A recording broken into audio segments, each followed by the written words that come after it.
thank you for choosing my video out of all the videos out there. Today I am going to be covering a little bit about Lolita fashion for beginners, because I personally, when I first started my Lolita fashion journey, I was absolutely lost. I was just running around looking for scraps and trying to understand all of the terminology. So just a little bit for beginners.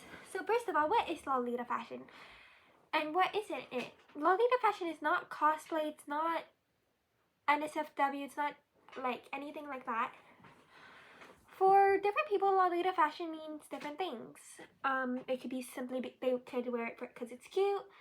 It can be a desexualization for them, a way to feel safe, a comfort. It could be a hobby that they treasure. It could be just something to collect. It could be a way to show what you feel and like your beliefs, you know? So there's a lot of different reasons why people wear Lolita, but everyone in the com is kind of nice. Now, let's see here, what else? Should I give you guys the terminology first? Or, I'd go with the sub. So Lolita fashion is a fashion that's kind of, I'd say, alive in how it's always growing and changing. There's consistently new content, music, trends. If you looked at Lolita fashion, like proto Lolita from like the 80s, the 90s versus today, it would look a lot different, but somehow we can still recognize it as Lolita. How is that possible? Well, Lolita fashion has these things that people generally take, like people tend to wear a petticoat or a blouse. It's an immersive fashion that you can't really get a grasp on what exactly it is until you really immerse yourself in consuming a lot of different media, reading on it, and just like observing it, becoming a part of it, I guess. That's something I kind of had to learn the hard way, but yeah. Let's see here. So there's 3 main substyles for Lolita. There's actually a whole bunch of substyles, but the 3 main substyles that are universally agreed upon are sweet, classic, and gothic. Sweet has cute little, can have bunnies, it's more pastel, colorful. They tend to have a fluffier outline, shape, I guess. The silhouette of a Lolita cord is pretty recognizable. The silhouette may arguably be one of the most distinct factors of Lolita fashion. Sweet Lolitas tend to use cupcake petticoats, and sometimes the dresses are just made to be more cupcakey. Sweet Lolita tends to have more cute prints, pastels, as I said, like just sweet stuff. Moving on to classic Lolita. Classic Lolita is a bit more mature than Sweet Lolita. It's more toned down. There tends to be more jewel tones, although there was this one trend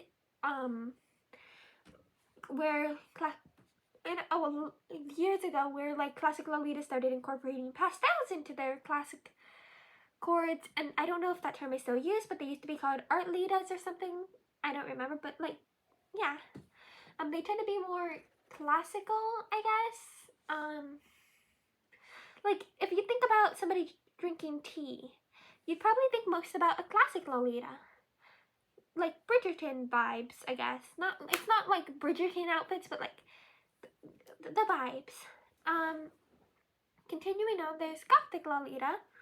Gothic Lolita tends to have darker themes, darker colorways. They used to be more solid, but I believe there's Gothic Lolita prints now. They tend to incorporate things like crosses, although a lot of Lolitas simply wear them because they're aesthetic and not due to religious beliefs. I don't believe religion plays a role in Lolita.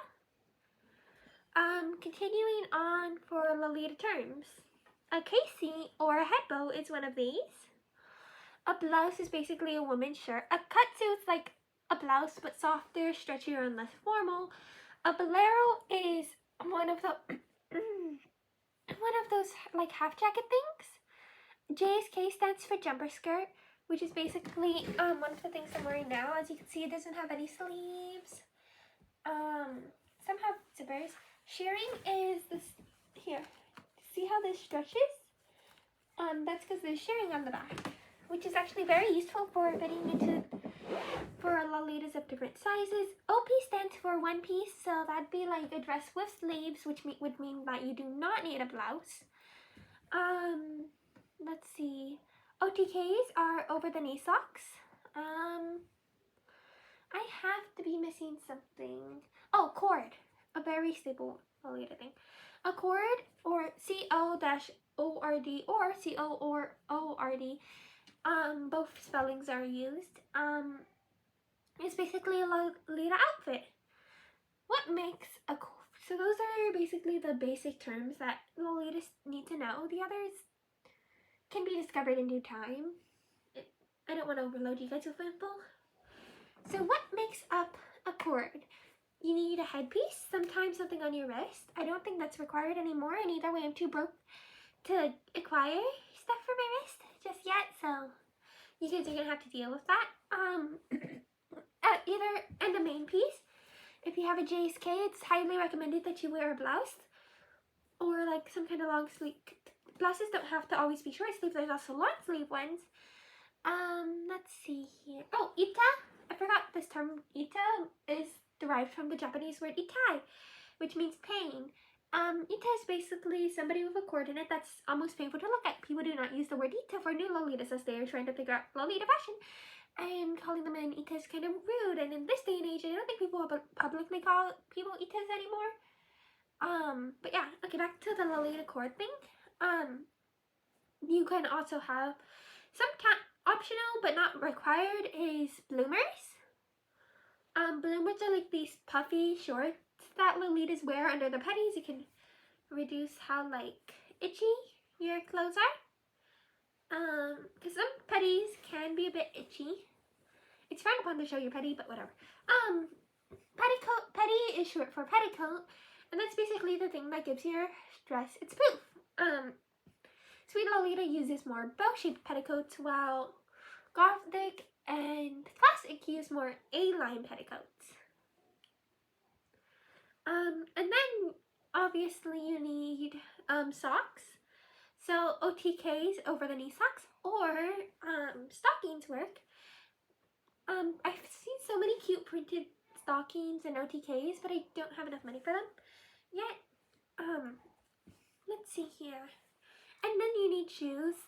Typically tea parties, rocking horses, or Mary Janes are typical Lolita shoes. Let's see here. What else?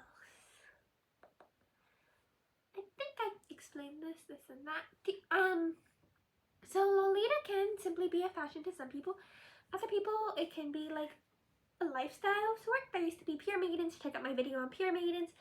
I'll try to figure out how to link that if you're curious about pure maidens, which were basically the lifestyle Lolitas before lifestyle Lolitas were a thing. Being a lifestyle Lolita really depends on like how you see it, because some people have it in their furniture, some people wear Lolita daily, some people incorporate Lolita and Lolita hobbies into their everyday lives, like embroidery or something, you know? And like some go like from outfits to the way they talk, their mannerisms, even their whole houses, which is honestly super impressive. I hope I can become a lifestyle Lolita one day. Like, imagine how awesome that'd be, you know? Just being like able to wake up and be a lifestyle Lolita. Also, hand washing on my Lolita sounds like a pain, because Lolita, so the pictures on your clothes are called prints, and some prints tend to run, which basically means that they bleed or fade over time. So I think cotton runs or like fades quicker than polyester. And Lolita tends to be delicate, so be careful when you're washing your Lolita. I personally hand wash on my Lolita and don't use any bleaching ingredients. Sometimes you can spot clean with like an OxyClean marker or something. I don't remember what it's called. Let's see here. And if you absolutely must, you can wash your Lolita in your washing machine in a laundry bag on like very delicate settings. If your Lolita is not too delicate, although some pieces of Lolita need to be sent to the dry cleaner because of their intricacies.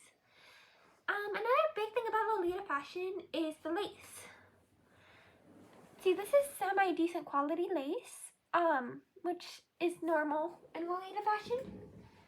But let me try to find some lace that wouldn't be accepted. Hold on.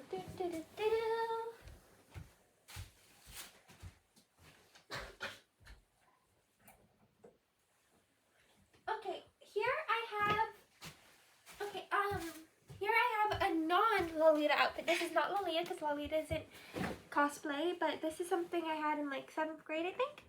This kind of lace is cheaper and tackier and honestly kind of frowned upon. You can see the netting and just bleh. So try to avoid lace like that if you can. Corsetting is like these little ribbon things. These can be adjusted to fit your body better.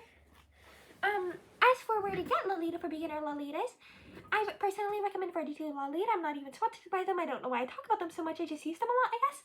I mean, I spend every waking moment I can on their site. So you should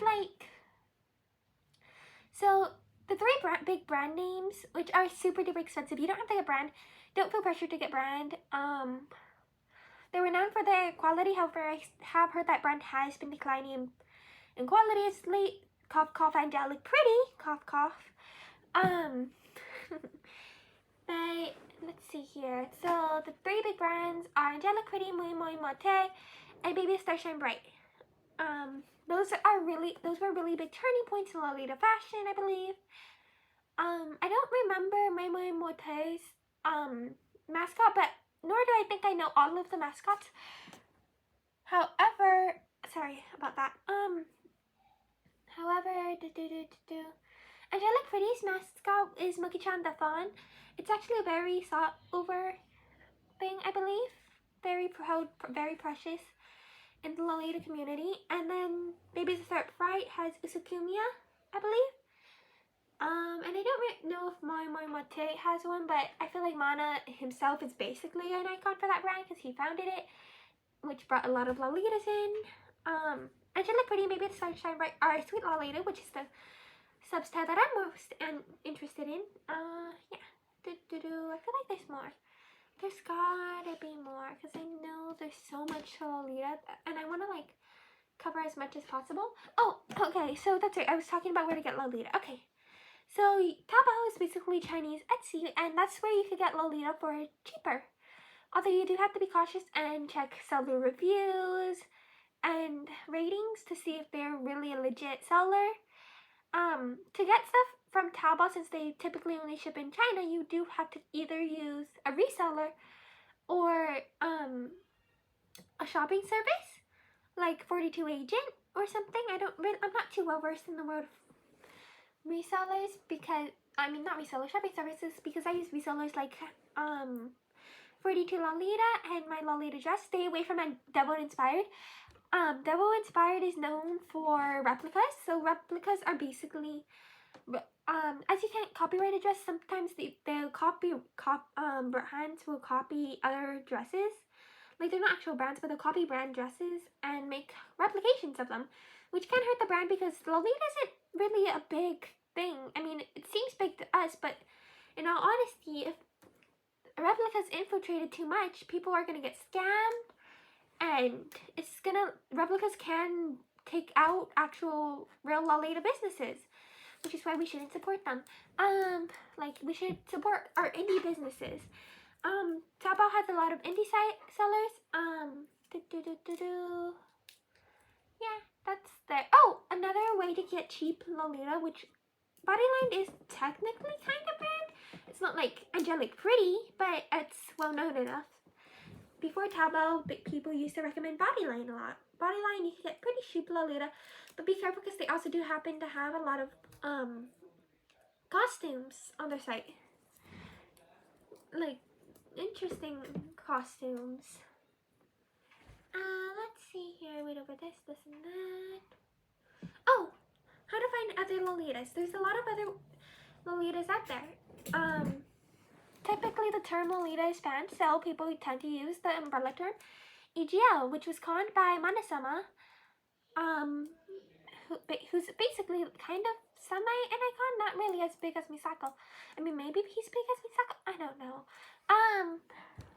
But that basically stands for Elegant and Gothic Lolita, which a lot of Lolitas tend to opt for, as the fashion unfortunately shares the same name as a rather unfortunate book that tends to have negative connotations, and so the search term can be banned. So if you are looking for Lolita, you might want to type in EGL on platforms such as Facebook, as they have removed it. If you're looking for like advice for Lolita, I believe Big Sisters of Lolita Fashion on Facebook is a very good place to start. But there's also, if you want to find your local Lolita com, you should search EGL and then search your like area's name. And a lot of areas tend to have columns. There once was a Lolita convention replica, but I believe that's been shut down. But if you want to find local Lolitas, I do think that anime conventions are a good place, just because there's so many people dressed up in it. So you wear Lolita, they wear Lolita, oh my gosh. But don't expect people to be your friend instantly because you wear Lolita fashion, because there's lots of different type of people. One fashion isn't going to unite everybody. Although, like, there tends to be a lot of neurodivergence within the fashion, so maybe that great minds think alike. I'm not sure. Let's see here how to meet other Lolitas in your area. So yeah, EGL is a great way to search it up. Anyways, that's all for today. Bye bye. Thank you for watching. I hope you're having a lovely day. If you enjoyed the video, don't forget to like and subscribe and leave a comment down below on your thoughts. Thank you. Bye bye. I highly appreciate your time.